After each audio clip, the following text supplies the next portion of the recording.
अस्सलाम वालेकुम क्लास। वालेकुम सलाम सर।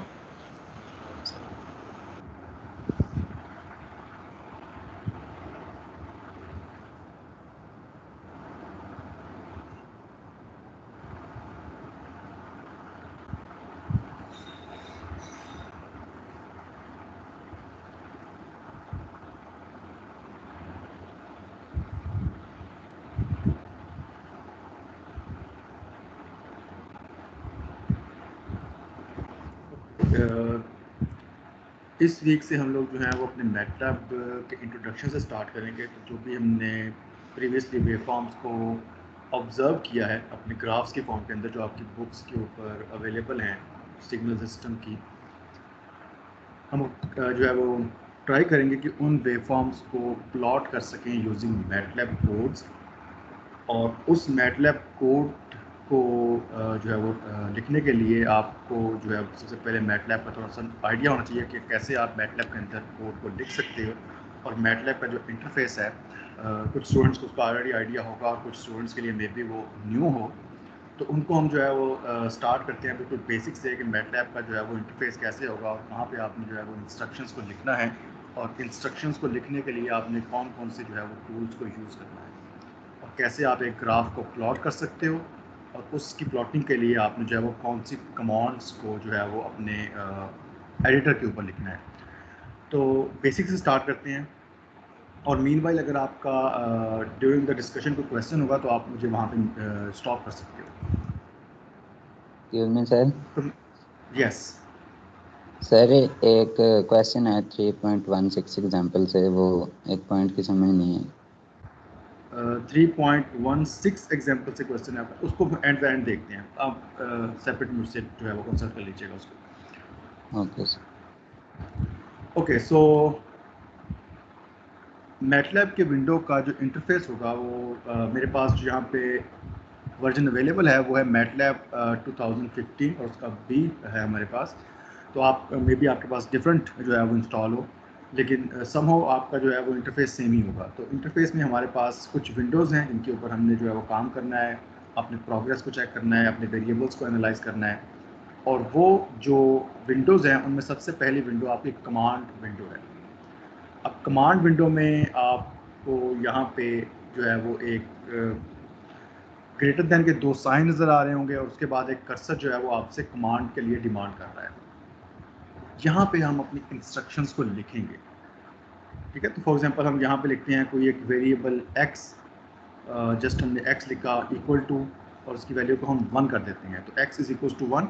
और अगर मैं इसको लिखने के बाद यहाँ पे एंटर करता हूँ तो मेरे पास जो अब x एक वेरिएबल डिफाइन हो गया है, और उस वेरिएबल के मेरे पास जो डाटा है, जो कांस्टेंट है, उसकी वैल्यू 1 हो गई है। और ये जितने भी वेरिएबल्स हम इस कमांड विंडो के अंदर यूज़ करेंगे अपनी कोडिंग के लिए, वो सारे वेरिएबल्स आपके पास इस वर्क स्पेस के अंदर प्रेजेंट होंगे। ये जो एक सेकंड विंडो है हमारे पास, तो वर्क स्पेस के अंदर जितने भी वेरिएबल्स आपने लिस्ट किए होंगे वो सारे यहाँ प्रेजेंट होंगे। और जो भी कोड आपने करना है, जो भी इंस्ट्रक्शंस आपने लिखनी है, वो आप कमांड विंडो के ऊपर लिखोगे, जिसमें आपका कर्सर जो है वो कमांड को डिमांड कर रहा है। अब एक स्लाइड पॉइंट ऑफ व्यू से इसको ज़रा एनालाइज कर लेते हैं कि कैसे हमें मैटलैब से स्टार्ट करना है। मैटलैब जो है हमारे पास जो वर्ड है, बेसिकली ये इसका जो कंप्लीट नेम है वो है मैट्रिक्स लेबोरेटरी। तो हम इसको जो है वो शॉर्ट फॉर्म के अंदर मैटलैब बोलते हैं। दैट मीन्स अब इससे एक पॉइंट हमें ये क्लियर हो जाना चाहिए कि मैटलैब जो है वो मैट्रिक्स में डील करता है। जो हमने डिफरेंट आपने मैट्रिक्स पढ़े होंगे, मैटलैब के लिए हर इंस्ट्रक्शन जो है, अगर हमने x इज इक्वल टू 1 लिखा है तो x इज इक्वल टू 1 का मतलब है एक मैट्रिक्स डिफाइन होगा जिसका जो साइज है वो 1 क्रॉस 1 है, 1 रो एंड 1 कॉलम। तो जो भी हम यहाँ पे वेरिएबल्स या जो भी हम यहाँ पे कमांड्स को लिख रहे होंगे वो मैट्रिक्स की फॉर्म में लिख रहे होंगे। मैट्रिक्स जो है वो बैकएंड के ऊपर आपको फिर रिजल्ट्स प्रोवाइड कर रहे होंगे after some manipulation. This is the company जिसने ये डेवलप किया है, और it's like a programming language, ठीक है। जिस तरह हमने आपने डिफरेंट लैंग्वेजेस पढ़ी होंगी, सी पढ़ी होगी पॉसिबली, जो भी आप लोगों ने प्रोग्रामिंग इंट्रोडक्शन टू प्रोग्रामिंग के अंदर आपने कुछ लैंग्वेजेस सीखी हैं, मैटलैब जो है वो बिल्कुल उसी वे से ही जो है वो आपको आपके लिए एक प्रोग्राम डेवलप करेगा और देन उसको आप रन करके अपनी आउटपुट्स को चेक कर सकते हो। डिफरेंट ये है कि मैटलैब थोड़ा सा उससे हायर वर्जन पे है, इससे हम ग्राफ्स जो है वो रिप्रेजेंट करवा सकते हैं, इससे हम जो है वो डिफरेंट जो है वो काम एक शॉर्ट टाइम के अंदर ले सकते हैं, अनलाइक जो है आपके C++ या डिफरेंट जो दूसरी लैंग्वेजेस आपने पढ़ी हैं, इसमें ग्राफिकल इंटरफेस जो है वो ज़्यादा है। अब आपने स्टार्ट कैसे करना है, अगेन वही चीज़ें जो विंडोज़ आपको मैंने शो करवाई हैं अपनी स्क्रीन के ऊपर। आपने ओपन कैसे करना है, just double click on the MATLAB icon जो कि आपके पॉसिबली डेस्कटॉप के ऊपर प्रेजेंट होगा, या आप इसको स्टार्ट मेन्यू से भी एक्सेस कर सकते हो। तो मैटलैब के आइकॉन के ऊपर उसको डबल क्लिक करो और आपके पास जो मैटलैब का इंटरफेस है, जो उसका सॉफ्टवेयर है, वो ओपन हो जाएगा। ठीक है, और उसके बाद जो आपने जहाँ पे कमांड को लिखना है, मेक श्योर कि वहाँ पे इस तरह के जो दो ग्रेटर देन के साइन है वो प्रेजेंट हैं। इस तरह हमने यहाँ पे देखा था। कमांड लिखने के लिए आपको कमांड विंडो में आना पड़ेगा और कमांड विंडो में मेक श्योर कि आपके पास ये दो साइंस प्रेजेंट है। दैट मीन्स कि मैटलैब जो है वो वेट कर रहा है नेक्स्ट इंस्ट्रक्शन का, और नेक्स्ट इंस्ट्रक्शन जैसे ही आप लिख के एंटर करोगे वो कमांड जो है वो रन हो जाएगी। जिस तरह आपके फॉर एग्जांपल C लैंग्वेज में होता है, पहले आप उसको कंपाइल करते हो, देन उसका एक कोड जनरेट होता है, और अगर कंपाइल में एरर दे रहा है तो फिर आपके वो फाइल जो है वो एक्जी फाइल जनरेट नहीं करता। मैटलैब ऐसा नहीं करता। मैटलैब में जो भी इंस्ट्रक्शन आप लिखोगे वो डायरेक्टली रन होगी। अगर उसकी रनिंग में कोई एरर है तो आपको रन टाइम एरर में शो होगा कि इस लाइन के ऊपर जो है वो कमांड में एरर है, तो आप उसको रन टाइम के ऊपर ही सॉल्व कर रहे होंगे। उसको भी हम एनालाइज कर लेते हैं। तो आपने जो है वो इस प्रॉम्प्ट के ऊपर अपनी इंस्ट्रक्शंस को लिखना है। फॉर एग्जांपल एक यहाँ पे कीवर्ड है वर्जन के नाम से, ठीक है। तो अगर हम अपने मैटलैब के जो है वो कौन सा इसका वर्जन है उसको चेक करना चाहते हैं, तो हम जस्ट यहाँ पे एक कीवर्ड यूज़ करेंगे VERSION, और इसको लिखने के बाद जस्ट हिट एंटर। तो आपके पास जो है वो एक वेरिएबल डिफाइन हो जाएगा। अगर हम कोई भी वेरिएबल डिफाइन नहीं करते हैं, लाइक यहाँ पे हमने लिखा था x = 1, तो जो 1 का डाटा है वो x के अंदर कॉपी होगा, तो एक वेरिएबल बन गया। लेकिन अगर हम जस्ट इंस्ट्रक्शन लिखते हैं, दैट मीन्स वर्जन, और अगर आपने कोई वेरिएबल डिफाइन नहीं किया कि किसके इक्वल रखना है, तो आपके पास जो बाय डिफ़ॉल्ट वेरिएबल बनेगा वो आंसर होगा, ठीक है। और हर बार आंसर जो है वो पिछले वाले को फिर रिप्लेस करता जाएगा। तो हमारे पास जो अब इसका वर्जन है वो है जी 8 पॉइंट्स, जो भी ये नंबर लिखा हुआ है, और ये है 2015B। तो आप अपने भी विंडोज़ के ऊपर इसको चेक कर सकते हो कि आप कौन कौन से सिस्टम को इंस्टॉल करके यूज़ कर रहे हो। इसके बाद जो नेक्स्ट यूज़फुल इंस्ट्रक्शंस हैं वो है हेल्प इंस्ट्रक्शन। अब हेल्प इंस्ट्रक्शन जो है वो आपको गाइड करेगी कि आपने इंस्ट्रक्शंस को यूज़ कैसे करना है। फॉर एग्जांपल अगर आपको किसी फंक्शन का पता है, like you have a sine function, और आपको उसको यूज़ करना नहीं आ रहा, you just write help keyword and then you write your function name sine, hit enter.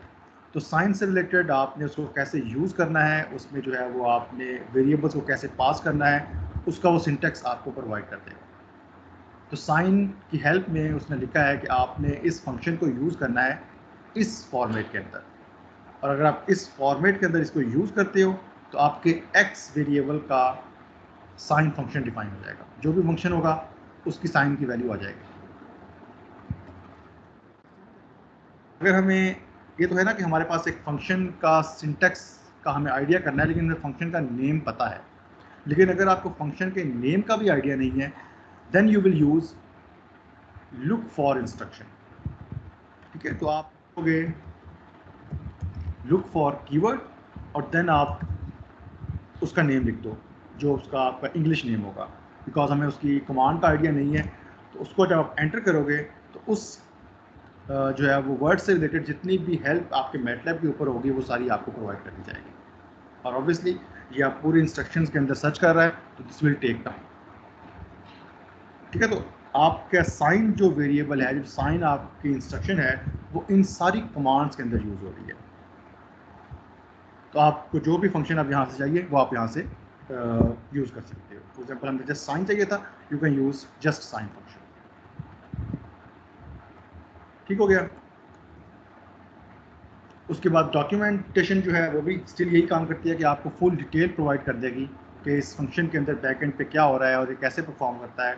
और देन अगर आपने इस विंडो को जस्ट क्लोज करना है, जस्ट राइट क्विट, तो मैटलैब की विंडो जो है वो क्लोज हो जाएगी। इस स्लाइड पे बताओ किसी को इशू है तो, जस्ट बेसिक स्लाइड है और ये स्लाइड आपकी बार बार यूज होगी बिकॉज आपको काफ़ी इंस्ट्रक्शंस के अंदर हेल्प की रिक्वायरमेंट होगी और हेल्प की रिक्वायरमेंट के लिए you use these words. For example अगर आपको उसका जो है वो कमांड पता है, you use help then write the command, और अगर आपको कमांड का आइडिया नहीं है तो आप लुक फॉर का वर्ड यूज़ कर सकते हो।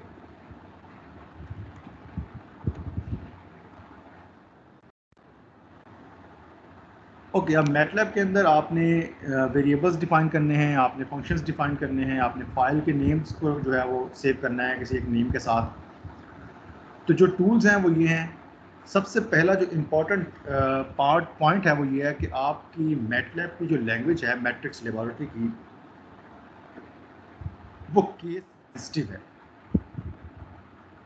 और आपको आइडिया होगा कि इस केस सेंसिटिव वर्ड का मतलब क्या है।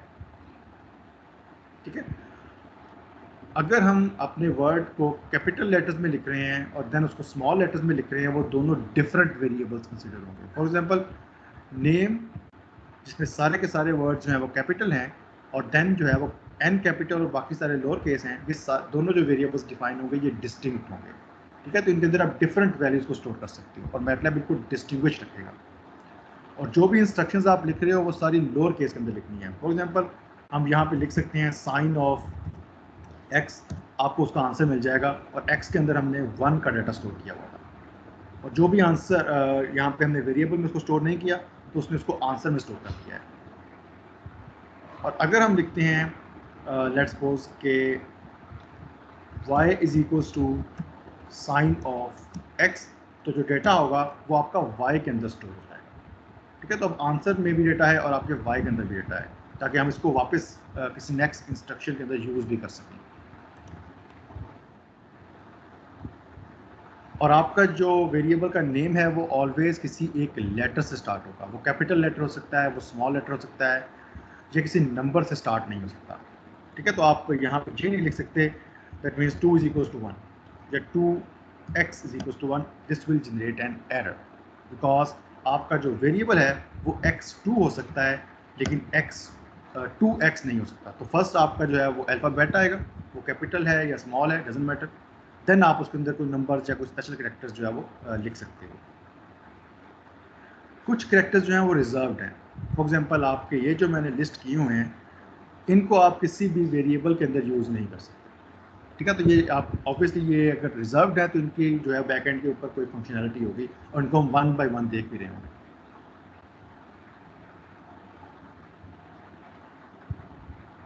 और मैटलैब की जो फाइल आप सेव करोगे उसकी जो एक्सटेंशन होगी वो .m होगी। जिस तरह हमने सी लैंग्वेज के अंदर उसको आपने CPP से डिफाइन किया था, यहाँ पे मैटलैब की जो फाइल होगी जिसके अंदर मैटलैब की इंस्ट्रक्शंस होंगी, मैटलैब की कमांड्स होंगी, उसकी जो एक्सटेंशन होगी, जो उसकी फिक्स होगी, वो .m से रिप्रेजेंट की जाएगी। जो आपकी फाइल का नेम होगा वो आप डिफाइन करोगे, और फाइल के नेम के लिए आपने इन चीज़ों को मेक श्योर रखना है कि वो किसी नंबर से स्टार्ट ना हो, वो अल्फ़ाबेट से स्टार्ट हो रही हो और उनके अंदर ये वाले कैरेक्टर्स यूज़ नहीं हो रहे होंगे।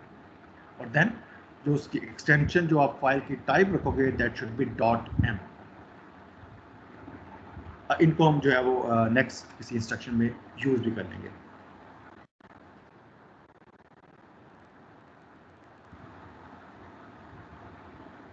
अब डिफरेंट काम है जो हम कर सकते हैं। फॉर एग्जांपल आप एक वेरिएबल डिफाइन करना चाहते हो जिसको आप इनिशियलाइज करोगे ए से, तो ए इज इक्वल टू 3 मीन्स आपका एक वेरिएबल डिफाइन होगा जिसके अंदर 3 का डाटा जो है वो स्टोर हो जाएगा। ठीक है, अगर तो आप डायरेक्टली अब इसको हम यहाँ परफॉर्म करते हैं, CLC मैं कमांड लिख रहा हूँ जिसका मतलब है क्लियर स्क्रीन, तो ये आपकी स्क्रीन को क्लियर कर देगी। a इक्वल्स टू 3 एक इंस्ट्रक्शन मैंने लिखी है जिससे आपके ए वेरिएबल के अंदर 3 का जो डिजिट है वो स्टोर हो गया है। इसी इंस्ट्रक्शन को हम दोबारा लिखते हैं b इज इक्वल टू 3, लेकिन एक जो मैं डिफरेंस अब क्रिएट करूंगा वो ये है कि इसको मैं सेमी कॉलन से टर्मिनेट कर दूंगा। ठीक है, तो यहाँ पे जो a इज इक्वल टू 3 है उसको मैंने टर्मिनेट नहीं किया, लेकिन जो b इज इक्वल टू 3 है उसको मैंने टर्मिनेट कर दिया है। अब अगर मैं इस इंस्ट्रक्शन के बाद इसको एंटर करता हूँ तो आपकी वैल्यू आपको प्रिंट नहीं होगी। ठीक है। तो यहाँ पे अगर हम विदाउट सेमीकोलन इंस्ट्रक्शन लिख रहे हैं तो वैल्यूज जो है वो साथ साथ प्रिंट हो रही होंगी रन टाइम के ऊपर, और अगर हम उसको सेमीकोलन से टर्मिनेट कर रहे हैं तो आपके बी वेरिएबल के अंदर 3 की वैल्यू स्टोर हो जाएगी, लेकिन वो वैल्यू यहाँ पे प्रिंट नहीं होगी। ठीक है। तो डिपेंड्स ऑन यू कि अगर आपने रन टाइम के ऊपर अपनी वैल्यूज़ को चेक करना है तो आप सेमीकोलन को जो है वो रिमूव कर सकते हो, लेकिन अगर आपने जस्ट एक इंस्ट्रक्शंस लिखते जाना है और and the end result check करना है तो आप उसको सेमीकोलन से टर्मिनेट भी कर सकते हो, ताकि आपको जो है वो मैसी कमांड ना लिखे।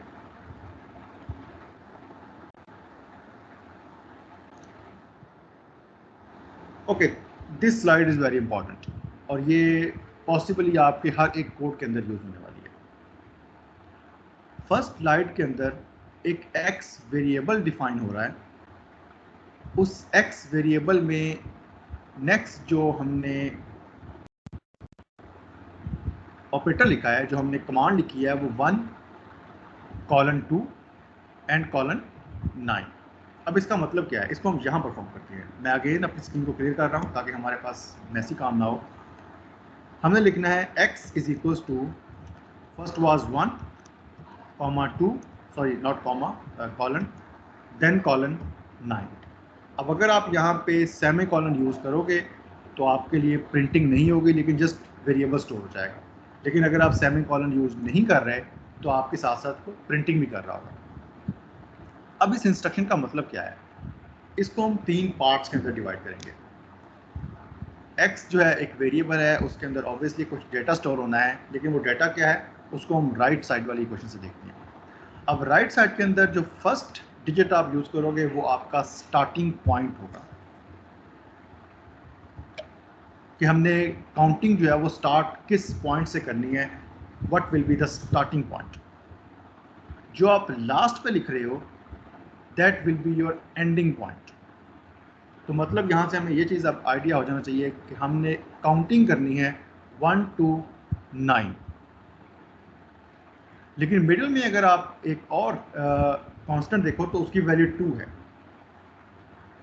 मतलब हमने स्टार्टिंग पॉइंट से एंडिंग पॉइंट 9 तक जो है वो वेरिएबल डिफाइन करने हैं या कांस्टेंट डिफाइन करने हैं एक्स के अंदर, और जो स्टेप साइज होगा वो 2 होगा। अब इसको अगर मैं एंटर करूं तो कुछ इस तरह का डाटा मेरे पास आएगा। फर्स्ट स्टार्टिंग पॉइंट वाज 1, उसके बाद 2 का इंक्रीमेंट होगा बिकॉज हमने मिडिल पॉइंट में 2 लिखा हुआ था। अब अगर मिडिल पॉइंट में आप 3 लिखोगे तो 3 का इंक्रीमेंट हो जाएगा।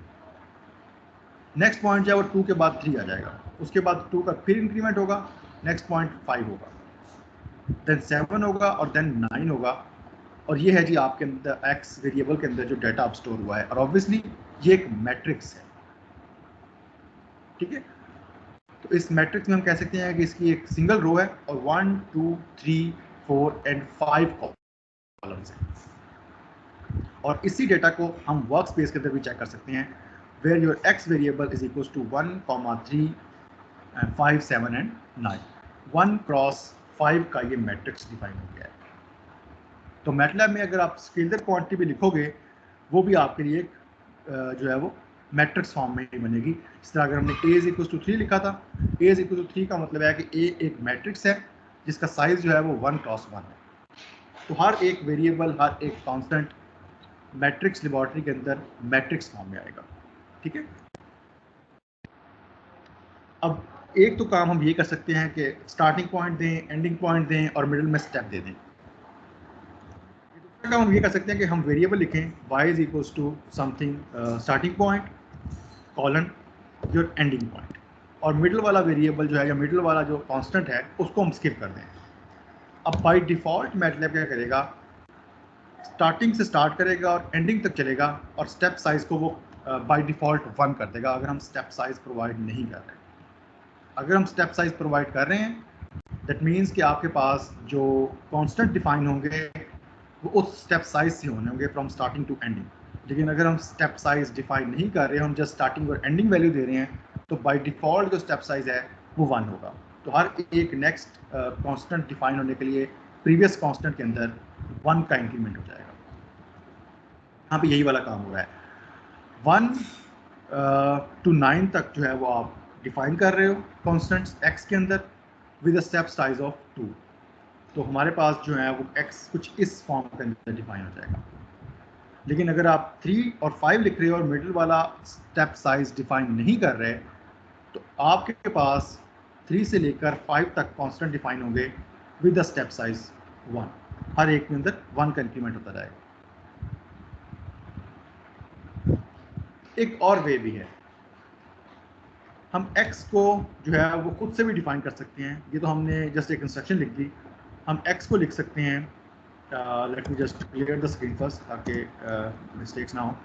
x is equals to square bracket use करो, जो कि मैट्रिक्स के लिए आप यूज करते हो, मैट्रिक्स डिफाइन करने के लिए 1, उसके बाद जो है वो स्पेस लगाओ या आप कॉमा यूज कर लो, दोनों के एक ही मीनिंग है। 2, 3, 4। अब इससे क्या हो रहा है, x के अंदर 1, 2, 3, 4 एक रॉ डिफाइन हुई है जिसके अंदर 4 कॉलम्स हैं। अब अगर आपने कॉलम चेंज करना है तो आप सेमी कॉलम यूज करोगे, ठीक है। उसके अंदर आप बाद में लिखो 5, 6, 7, 8, या आप कॉमा से भी इसको सेपरेट कर सकते हो।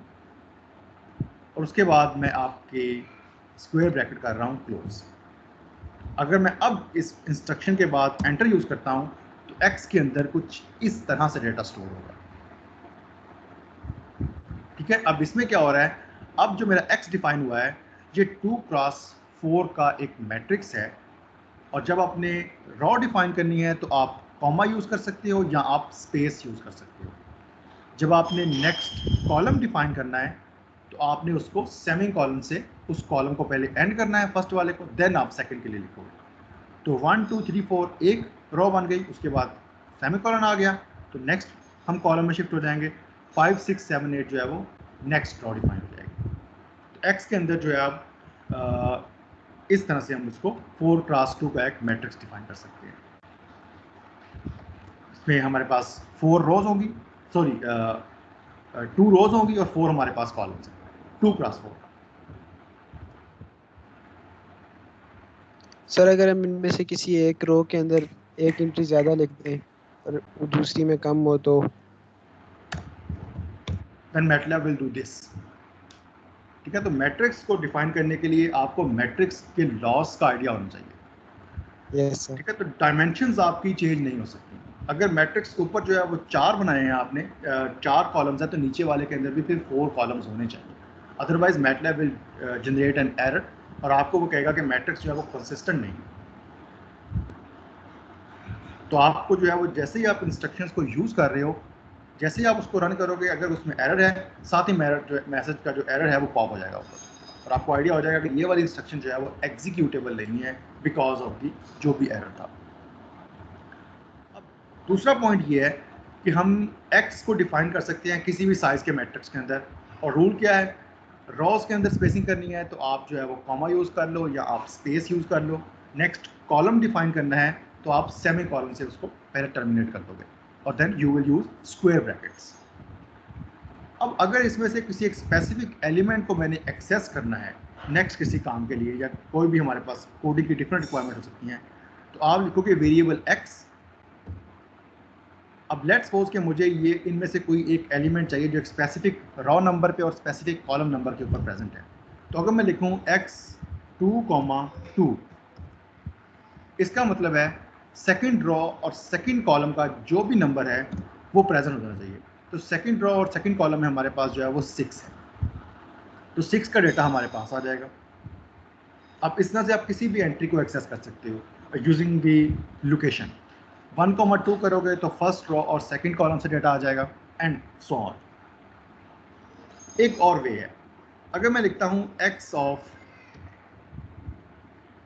एक हमने रॉ कॉमा कॉलम देना है, रॉ की जगह पे मैं यूज़ करता हूँ कॉलम साइन कॉमा 1।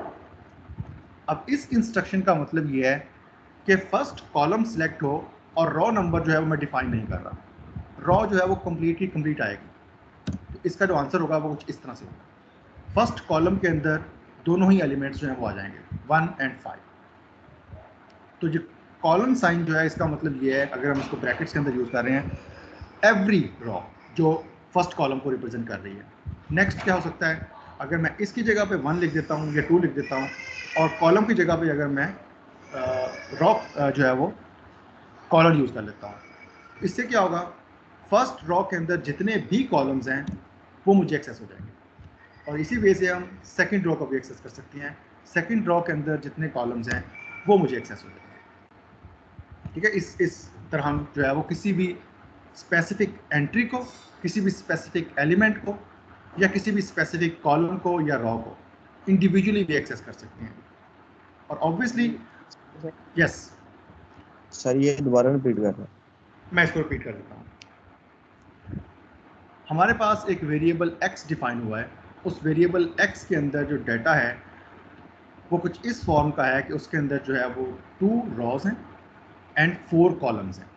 ठीक है, तो ये है हमारा x, और इसको हम 2x4 के साइज का एक मैट्रिक्स की फॉर्म में डिफाइन कर सकते हैं। अब इस 2x4 के मैट्रिक्स में हमारे पास टोटल जो एलिमेंट्स हैं वो 8 हैं, और ऑब्वियसली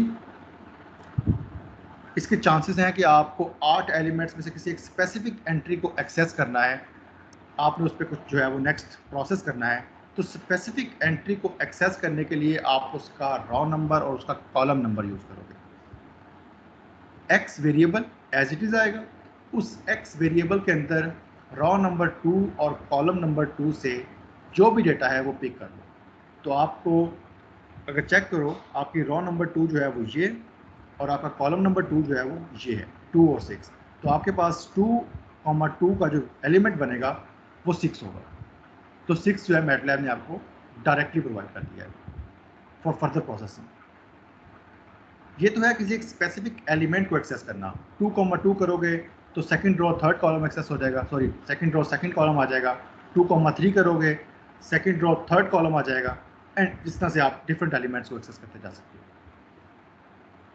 एक और वे भी है, दूसरा वे ये है कि हमने फर्स्ट कॉलम कंप्लीट एक्सेस करना है, तो हम रॉ नंबर से उसको फिर स्पेसिफिक नहीं कर सकते।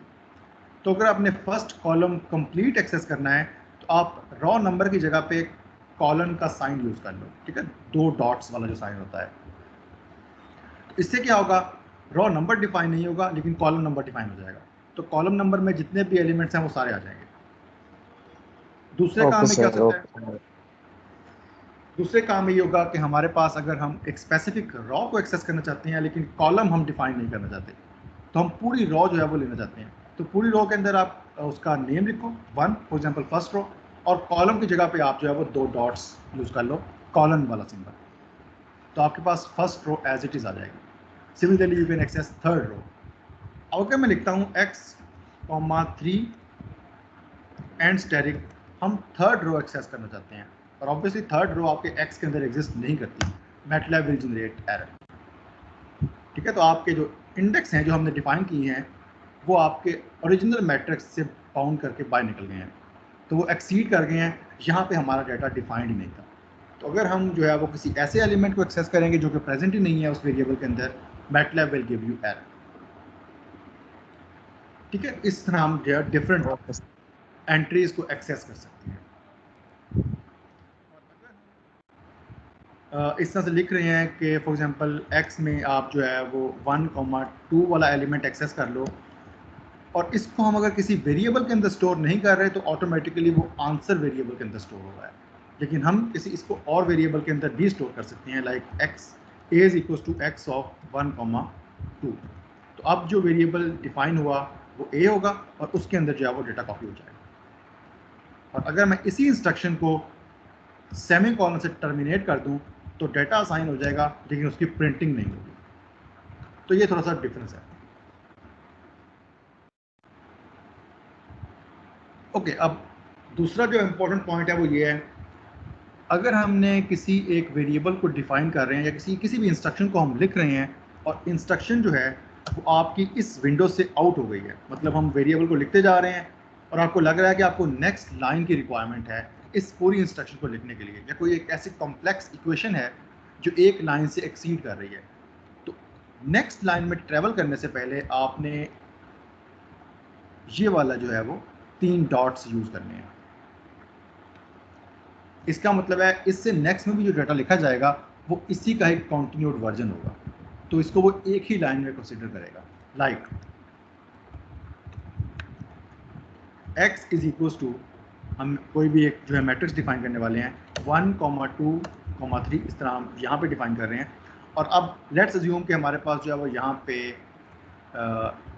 जो विंडो है वो एंड हो गई है। तो हम क्या करेंगे, इसके बाद 3 डॉट्स लिखेंगे और उसके बाद हम एंटर कर सकते हैं। सॉरी,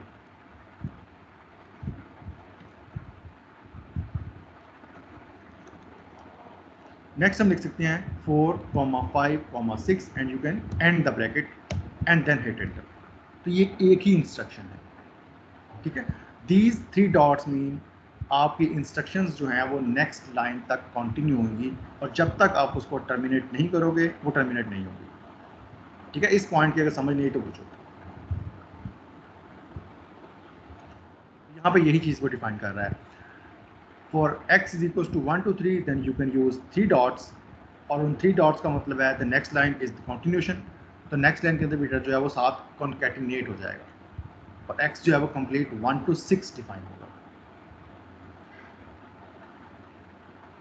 और अगर हमने यस सर यहाँ पर परसेंट साइन कमेंट्स के लिए लिखेंगे यहाँ पर। Oh very good, thank you for reminding me. Yes, जो आपका परसेंटेज साइन है ये आपके कमेंट्स को रिप्रेजेंट करता है। तो अगर हम परसेंटेज साइन के बाद कुछ भी डिफाइन कर रहे हैं ये मैटलैब की इंस्ट्रक्शन नहीं होगी, ठीक है। तो इसको अगर आप एंटर भी करोगे इट विल डू नथिंग। तो अगर हम किसी कोड को डिफाइन कर रहे हैं और आपको ऑब्वियसली के साथ कमेंट्स करने होते हैं, is equal to 2 means data from x person, तो इस तरह से हम साथ कमेंटिंग करते हैं, ठीक है। तो कमेंट्स करने के लिए you will use this percentage sign, और परसेंटेज साइन के बाद जो भी आप वर्ड लिखोगे, जो भी आप नंबर लिखोगे, मैटलैब उसको कोड फॉर्म में एवेल्युएट नहीं कर रहा होगा। ओके, ये तो है हमारे पास नंबर्स। और अगर हमने किसी एक स्ट्रिंग को डिफाइन करना है, ऑब्वियसली जब हम मैटलैब के अंदर कोड लिखेंगे या आपने डिफरेंट लैंग्वेज के अंदर कोड भी लिखेंगे तो आपको स्ट्रिंग भी रिप्रेजेंट करते हैं। For example enter the variable number x, आप यूजर से डिफाइन कर सकते हो। तो उसके लिए जो स्ट्रिंग डिफाइन होगी उसके लिए जो सिंबल यूज होंगे वो ये 2 कॉमास होंगे जो ऊपर लगे हुए हैं। Like s is equal to this is my first MATLAB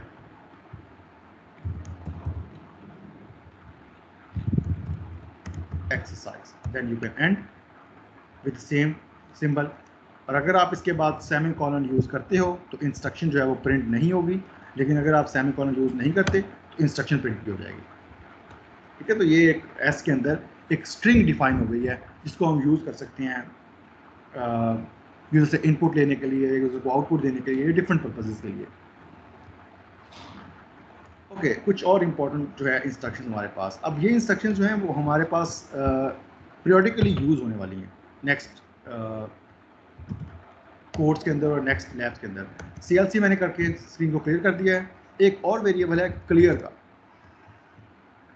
clear का मतलब ये है कि आपकी वर्क स्पेस के अंदर जितने भी वेरिएबल्स डिफाइन होंगे वो सारे जो हैं वो रिमूव हो जाएंगे। तो हम जो है वो बिल्कुल अब स्टार्ट से स्टार्ट करेंगे, ना कोई x है, ना कोई y है, ना कोई आंसर है। अब हम एक मैट्रिक्स डिफाइन करते हैं, कोई भी मैट्रिक्स। लेट्स सपोज कि x इज इक्वल टू 1, 2, 3, 6। मैं स्पेस यूज कर रहा हूँ, आप कॉमा से भी सेपरेट कर सकते हो रो को। देन कॉलम के लिए हम सेमी कॉलम लगाएंगे 5, 4, 3, 2, उसके बाद एक और सेमी कॉलम लगाते हैं एक और बनाने के लिए।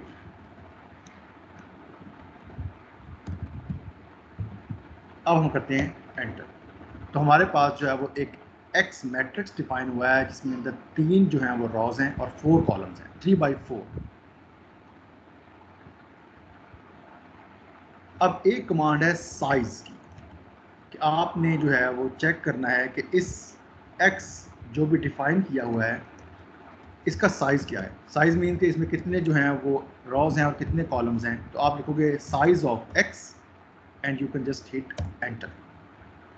तो it will give you 3 and 4। That means के अंदर 3 रॉज हैं एंड 4 कॉलम्स हैं।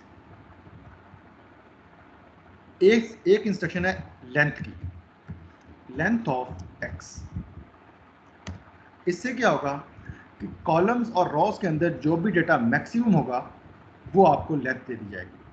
ठीक है, तो इसके अंदर जो है वो 4 जो हैं वो कॉलम्स थे और 3 रॉस थी। इसका मतलब है कॉलम का डेटा ज़्यादा है, तो जो हायर डायमेंशन होगी वो आपको लेंथ में दे दी जाएगी। तो इसकी जो मैक्सिमम लेंथ हो सकती है ना वो 4 तक जा सकती है।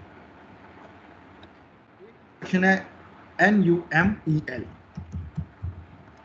ऑफ एक्स, ये आपको देगी कि इस पूरे मैट्रिक्स के अंदर एलिमेंट्स कितने हैं, number of elements. NUM mean number and EL mean elements, number of elements in x. तो अगर इसको काउंट कर लो टोटल 12 एलिमेंट्स होंगे। अब इन 3 इंस्ट्रक्शन में आपको डिफरेंस पता होना चाहिए। फर्स्ट इंस्ट्रक्शन है साइज की इंस्ट्रक्शन, कितनी रॉज हैं कितने कॉलम्स हैं वो आ जाएगा। सेकंड है लेंथ की इंस्ट्रक्शन कि मैक्सिमम जो है वो कितनी लेंथ है इसकी एक डायमेंशन के अंदर, या रॉज के अंदर या कॉलम्स के अंदर। और अगर दोनों सेम है तो कोई भी आप लिख सकते हो। तो अगर आपकी रॉज की लेंथ डिफरेंट है और कॉलम की लेंथ डिफरेंट है तो आप जो मैक्सिमम होगी वो यूज़ कर लोगे। और NUM नंबर ऑफ एलिमेंट्स का मतलब यह है कि इस पूरे मैट्रिक्स के अंदर टोटल नंबर ऑफ एलिमेंट्स कितने हैं वो आपको जो है वो प्रिंट कर दिया जाएगा अगर आप इस इंस्ट्रक्शन को या इस कमांड को यूज़ कर रहे हो। ओके, ये सारी डिस्कशन वही है। हमारे पास A जो है एक वेरिएबल है, उसके अंदर 1 कॉलन 3। अब इसका आंसर क्या होगा? हमारे पास एक स्टार्टिंग पॉइंट है, एक एंडिंग पॉइंट है, लेकिन स्टेप साइज गिवन नहीं है। तो इसका मतलब है पहले 1 प्रिंट होगा, उसके बाद 1 का इंक्रीमेंट होगा and so on. Similarly B एक वेरिएबल है जिसके अंदर हम 4 कॉलन 6 लिख रहे हैं। इसका मतलब है स्टार्टिंग गिवन है, एंडिंग गिवन है, लेकिन स्टेप साइज गिवन नहीं है। तो by default step size is 1। तो 4 से 6 तक का एक डाटा प्रिंट हो जाएगा। Next is C is equal to A plus B। हम एडिशन कर सकते हैं, हम मल्टीप्लिकेशन भी कर सकते हैं, हम डिवीजन भी कर सकते हैं, या हम जो है वो डिफरेंट मैथ के जो ऑपरेटर्स हैं वो सारे परफॉर्म कर सकते हैं। अब अगर A वेरिएबल डिफाइन है, इसको हम मैटलैब के ऊपर ही करते हैं। पहले हम क्लियर कर देते हैं सारे वेरिएबल्स को, देन हम अपनी स्क्रीन क्लियर करते हैं और हम लिखते हैं A इज इक्वल टू 1,3। तो 3 का एक मैट्रिक्स बन गया। देन B is equal to 4 to 6, एक मैट्रिक्स बन गया। Next we will write C is equal to A plus B। दोनों की एडिशन हो जाएगी और मैंने C इंस्ट्रक्शन के बाद सेमी कॉलन यूज़ कर लिया, इसका मतलब उसकी प्रिंटिंग नहीं होगी। तो अगर आपने यूज़ कर लिया है और प्रिंटिंग करनी है तो आप C लिख के एंटर कर दो, उसकी वैल्यूज़ आ जाएंगी। तो 4 जो है 1 के अंदर ऐड हो गया, 5 बन गया। 5 जो है वो 2 के अंदर ऐड हुआ, वो 7 बन गया। And then 6 plus 3 is equal to 9। तो एडजेसेंट रॉज और एडजेसेंट कॉलम्स जो है वो ऐड हो जाएंगे अगर आपने समेशन का साइन यूज़ किया हुआ है। ओके, इस इंस्ट्रक्शन का मतलब क्या है, कौन बताएगा मुझे? एक कैपिटल A वेरिएबल डिफाइन हुआ है और उसके अंदर प्रीवियसली जो हमने स्मॉल a और स्मॉल b डिफाइन किए थे उसको मैंने जो है इस फॉर्म के अंदर लिख दिया है, एक मैट्रिक्स फॉर्म के अंदर। सर ये A जो है वो फर्स्ट रो हो जाएगी और B सेकंड रो हो जाएगी, उसको मैट्रिक्स फॉर्म में लिख देगा। ओके, थोड़ा सा मिस्टेक कर गए हो आप। A के अंदर हमने एक वेरिएबल A डिफाइन किया था, उसके अंदर कुछ जो है हमारे पास नंबर्स हैं। वो नंबर्स क्या हैं? 1 2 3। तो 1 2 3 जो है वो A की जगह पे लेके जाएंगे। ठीक है, तो एक रो जो है 1 2 3 से डिफाइन हो जाएगी। उसके बाद आया colon, semi colon. Semi colon का मतलब है कि जो B का डाटा है वो नेक्स्ट जो है वो रो के अंदर डिफाइन होगा। आपने उसको चेंज कर दिया है, तो 1 2 3 जो है वो फर्स्ट के अंदर आ गया और B वाला जो डाटा है वो सेकंड रो के अंदर आएगा।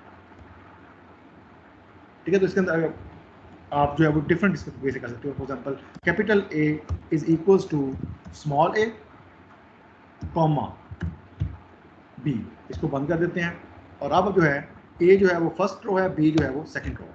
तो इस तरह से डिफाइन हो जाएगा। अगर मैं इसको ऐसे कर दूं, ये सेमी कॉलन वाला साइन को मैं रिमूव करके यहाँ पे स्पेस कर दूं, अब क्या डिफरेंस होगा?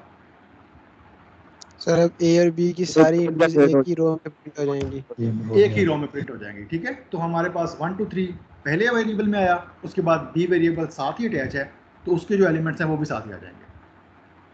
तो दिस इज द डिफरेंस। तो इसको हम जो है वो डिफरेंट वे से हम एनालाइज कर सकते हैं। और ऑब्वियसली ट्रांसपोज के लिए यू कैन यूज़ ए, उसके ऊपर आप ये वाले सिंबल यूज़ कर लो, तो जो ट्रांसपोज है ए का वो बी के अंदर कॉपी हो जाएगा। नंबर ऑफ रोज जो है वो नंबर ऑफ कॉलम्स बन जाएंगे, एंड नंबर ऑफ कॉलम्स जो है वो नंबर ऑफ रोज बन जाएंगे। वही सारे काम जो आपका मैट्रिक्स में होते हैं। ट्रांसपोज देने के लिए you can use this command.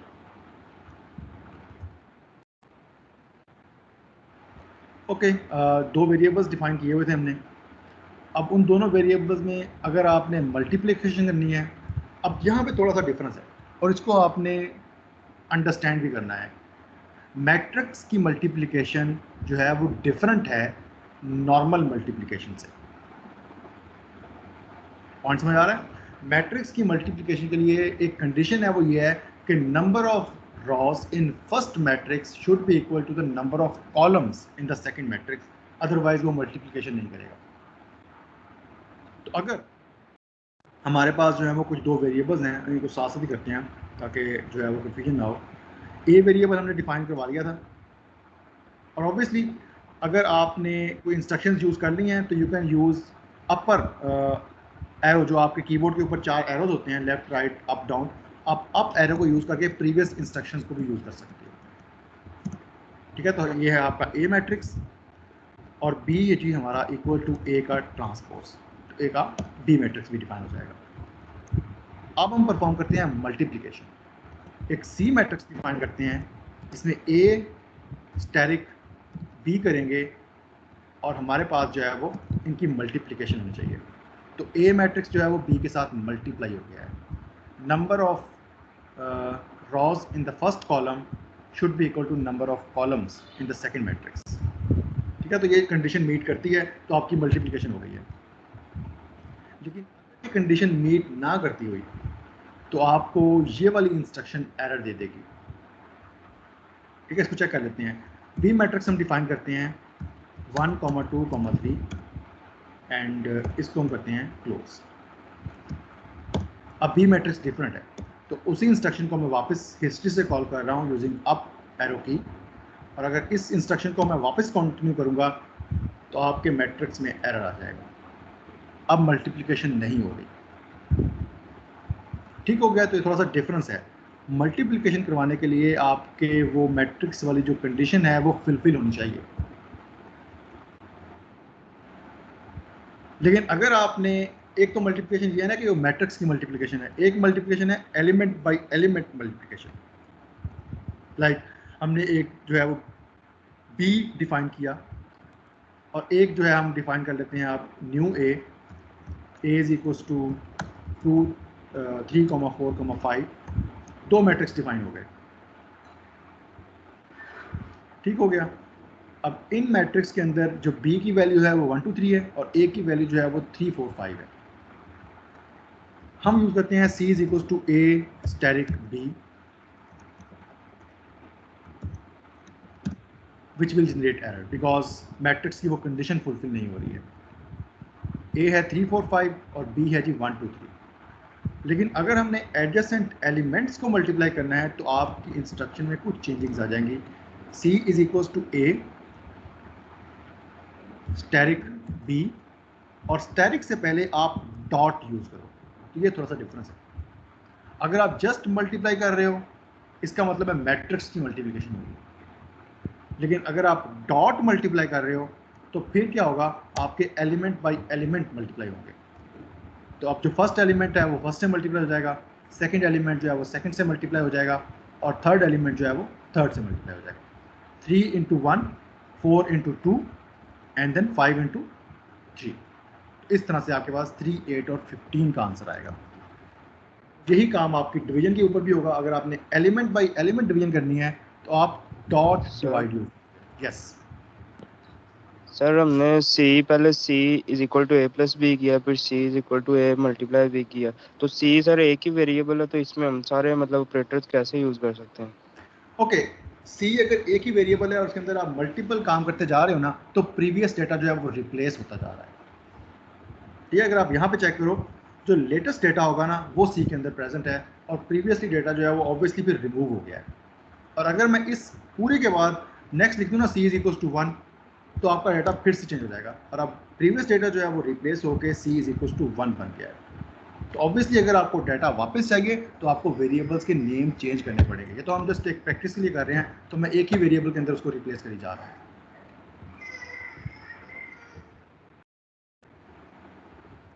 Okay, तो डिवीजन के अंदर भी आप यही काम करोगे। अगर आपने फर्स्ट एलिमेंट को फर्स्ट से डिवाइड करना है, सेकंड एलिमेंट को सेकंड से डिवाइड करना है, तो आप डॉट का सिंबल यूज़ करोगे और देन डिवाइड करोगे। और अगर आपने डॉट का सिंबल यूज़ नहीं किया तो इसका मतलब है मैट्रिक्स की डिवीजन हो रही है, जो कि उस रूल के अकॉर्डिंगली होगी जिस तरह मल्टीप्लिकेशन थी। पहले आपको इन्वर्स लेना पड़ेगा मैट्रिक्स का, देन उसको आप मल्टीप्लाई करोगे। एक इंस्ट्रक्शन है WHO हु। अब एक जो है, अगर मैं हु की इंस्ट्रक्शन लिखता हूँ तो इससे क्या होगा, जितने भी वेरिएबल्स आपके वर्क स्पेस के अंदर प्रेजेंट हैं वो सारे शो हो जाएंगे। अब ये इसलिए यूज़ होती है कि हमें एक ऐसा काम करना है जिसके अंदर मल्टीपल वेरिएबल्स में काम हो रहा है, तो हमें पहले चेक करना है कि कौन से वेरिएबल्स जो हैं वो ऑलरेडी यूज हो चुके हैं, तो उनको हम बार बार ना लिखें ताकि डाटा रिप्लेस ना हो। तो ये वेरिएबल्स जो हैं इनके अंदर डाटा ऑलरेडी है, तो नेक्स्ट हम क्या कर सकते हैं, इनके अलावा यूज़ करो। अगर फिर भी आपके पास जो है वो ज़्यादा यूज़ हो रहे हैं तो आप इनके साथ नंबरिंग स्टार्ट कर दो, A1, A11, A112, something like that. ये सारे के सारे डिफरेंट वेरिएबल्स बनेंगे, ठीक है। तो हु की इंस्ट्रक्शन क्या करेगी, जितने भी वेरिएबल्स ऑलरेडी वर्क स्पेस के अंदर डाटा रखते हैं वो सारे शो हो जाएंगे। इस तरह यहाँ पे ये इसके वेरिएबल्स ये थे और हमारे वेरिएबल्स जो हैं वो इस टाइम के ऊपर ये है। Next is for loop. अब फॉर लूप के लिए अगेन सिंटेक्स वही है, किसी एक डेटा से हमने उसको स्टार्ट कर लिया, इसको हम जो है वो यहाँ पे करते हैं। सबसे पहले हम अपने वेरिएबल्स को क्लियर कर देंगे, no data in the work space, then हम अपनी स्क्रीन क्लियर करते हैं ताकि हमारे पास जो है वो मैसी ना हो। Instructions A is equal to 0, मैं उसको टर्मिनेट कर रहा हूँ, इसका मतलब A का डाटा प्रिंट नहीं होगा, लेकिन वो डाटा स्टोर हो गया है। सर यस सर, ये जो हम काम करे जा रहे हैं, ये सर जो हम क्लियर कर रहे हैं वो दोबारा वापस आ सकता है? नहीं, अगर आप डाटा क्लियर कर रहे हो तो फिर वो वापस नहीं आ सकता। डाटा क्लियर का मतलब है कि आपकी मैटलैब की विंडो की हिस्ट्री कह रहा हूँ, विंडो की जो मेमोरी थी उसमें से वो डाटा रिमूव हो गया है। इट्स लाइक कि आपकी जो रैम के ऊपर काम हो रहे थे, रैम से वो डाटा रिमूव हो गया है, आप उसको वापस अब एक्सेस नहीं कर सकते। तो मेक श्योर कि आपको वो डाटा रिक्वायर्ड नहीं था, देन आप क्लियर करो। Okay, for is a keyword, तो जो भी कीवर्ड्स होंगे उनके जो कलर्स हैं वो चेंज हो जाएंगे। सर बट वो मेमोरी Yes. में तो सेव है ना, वहाँ से रिकवर तो हो सकता है। नहीं, किसी मेमोरी में सेव नहीं है, आपकी मेमोरी जो है वो यही है वर्क स्पेस। क्लियर का मतलब है you are deleting that memory, अब वो कहीं भी नहीं है। क्लियर इंस्ट्रक्शन या क्लियर ऑल का मतलब है no data in the memory, it's like shift delete of your file. Okay sir.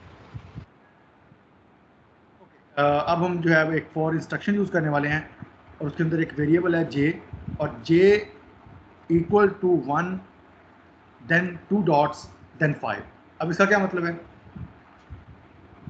Sir 1 से 5 तक, 1 से 5 तक काउंटिंग होगी, सर और 1 का इंक्रीमेंट होगा। 1 का इंक्रीमेंट होगा। Very good. तो j is equal to, variable आप कोई भी यूज़ कर सकते हो, I J K L M 1 2 5, ठीक है। तो ये हमारे पास जो है वो एक लूप बनेगी 1 से 5 तक, 5 टाइम्स ये लूप चलेगी। और लूप के अंदर हो क्या रहा होगा, अब अगर चेक करो, फॉर लूप के बाद जैसे मैंने एंटर किया है, आपके दो जो ये सिंबल थे ग्रेटर देन वाले वो रिमूव हो गए हैं। इसका मतलब अब फॉर लूप का डाटा आएगा, अब नेक्स्ट इंस्ट्रक्शन नहीं आ सकती। फॉर लूप के डाटा में हम क्या कर रहे हैं, ए के अंदर 1 का इंक्रीमेंट कर रहे हैं, तो ए की जो प्रीवियस वैल्यू होगी उसके अंदर 1 का इंक्रीमेंट होगा और नेक्स्ट वैल्यू में स्टोर हो जाएगा। तो ए का डाटा जो है वो रिप्लेस होता जा रहा है नेक्स्ट ए के साथ। प्रीवियस 0 था, 1 ऐड होगा, नेक्स्ट 1 बन जाएगा, एंड देन 2 बन जाएगा, एंड सो ऑन। ओके, इसके बाद एंटर करेंगे, स्टिल आपके वो जो है वो ग्रेटर देन वाले सिंबल्स एब्सेंट हैं। अब आप लिखोगे एंड, एंड के बाद हमारी फॉर लूप जो है वो एंड हो गई। ठीक हो गया।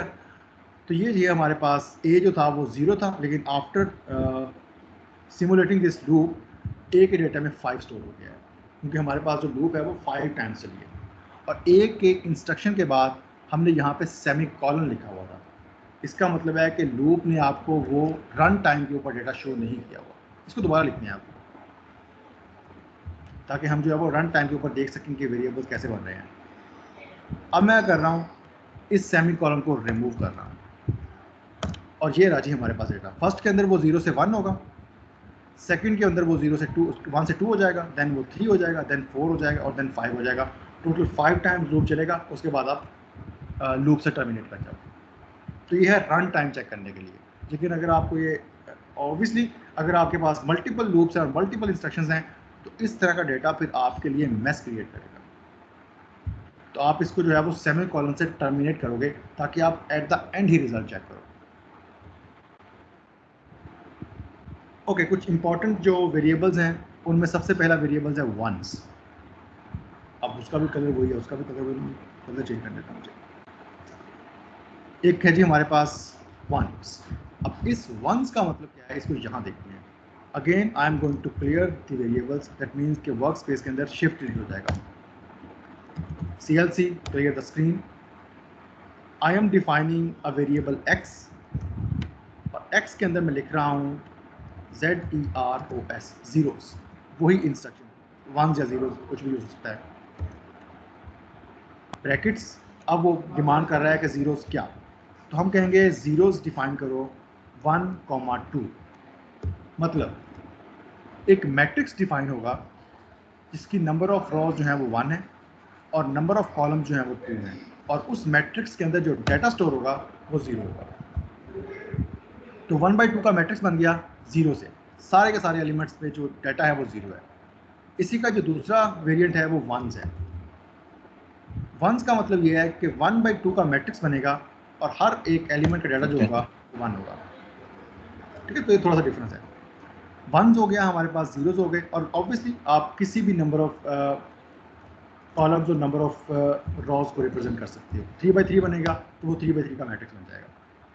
और ऑब्वियसली एक्स के अंदर आप 3/3 का मैट्रिक्स है, तो आप किसी भी एलिमेंट को एक्सेस कर सकते हो उसके स्पेसिफिक रॉ नंबर और कॉलम नंबर से, या किसी भी कॉलम को एक्सेस कर सकते हो using that 2 dot symbol. RAND का मतलब है रैंडम नंबर। तो अगर मैं लिखता हूँ वंस की जगह पे RAND, तो 3/3 का एक मैट्रिक्स बनेगा जिसके अंदर रैंडम एलिमेंट्स आएंगे और वो ऐसे डिफाइन हो सकते हैं। ठीक है, तो ये हर बार डिफरेंट ही होंगे। रैंडम का मतलब है कि वो अपने से डिमांड उसको डिफाइन कर रहा है। आई का मतलब है आइडेंटिटी मैट्रिक्स, तो हम इसको अब आई से चेंज कर देते हैं, तो 3/3 का एक आइडेंटिटी मैट्रिक्स बन जाएगा। वो सारे के सारे मैट्रिक्स वाले वेरिएबल्स जो हैं, trigonometric formulas, hyperbolic functions, sine, cosine, square root, exponential, वो सारे एज इट इज यूज होंगे। लाइक अगर मैं लिखता हूँ a is equal to square root of 5, इसका मतलब है 5 का स्क्वायर रूट आ जाएगा, SQRT। और ऑब्वियसली ये एक कीवर्ड है तो इसको हम ऐसे ही लिखेंगे 5, तो 5 का स्क्वायर रूट जो है वो आपको आंसर में मिल जाएगा। या a is equal to sine of a का जो साइन होगा वो नेक्स्ट a के अंदर कॉपी हो जाएगा। तो डिफरेंट वे हैं, आप इनको यूज़ कर सकते हो। एक्सपोनेंशियल यूज़ कर सकते हो, जो हमने अभी लास्ट में पढ़े हैं कॉम्प्लेक्स एक्सपोनेंशियल्स, इनको हम नेक्स्ट किसी लेक्चर में देखते हैं। फॉर द टाइम बिंग हम जस्ट प्रैक्टिस कर रहे हैं इसको नो हाउ करने के लिए। अगर आप एक वेरिएबल डिफाइन करते हो v और उसके अंदर 3 एलिमेंट्स हैं और देन आप यूज़ करते हो स्क्वायर रूट ऑफ v, इसका क्या मतलब होगा?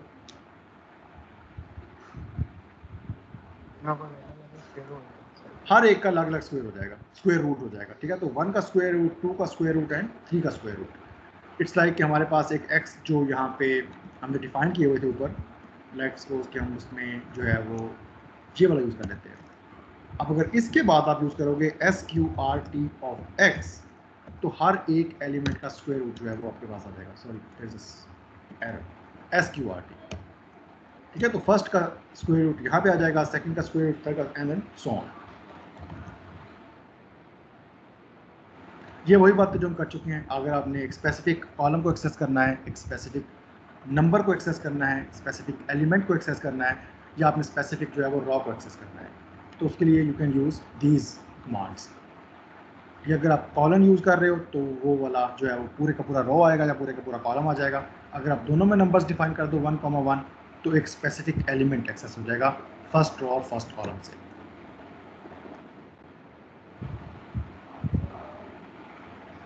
ओके, ये तो काम है जी हमारे पास टाइम कितना है? आपके लेक्चर है इसके बाद? Yes sir, lecture. Sir okay, हम कर सकते हैं इसको आज,